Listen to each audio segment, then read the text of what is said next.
ပါစေမုံစကားတွေချွေဖေးချွေ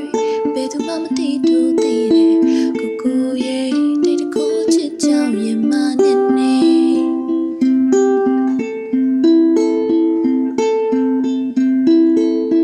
ဝေဒနာတွေပြေရှာမရအောင်မချက်နေရေပြင်းကျဲသူတို့ရာကိုစီးစက်နေတို့ဘဝနဲ့မတူတခြားစီရင်မြေဆုံးထိသွားကြည့်ချင်းပြောမေးစို့ကမဆုံးနဲ့ထိရှောင်သွားချင်းပြောစရာဆိုတာတို့ရဲ့ကဘာမှမရှိပါ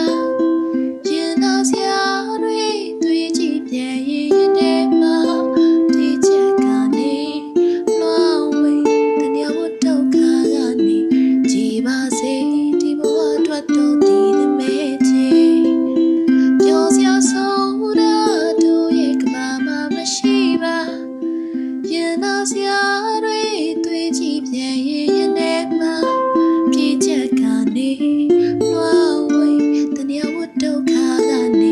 ကြည်ပါစေဒီဘဝအတွက်တော့ဒီသမဲချင်း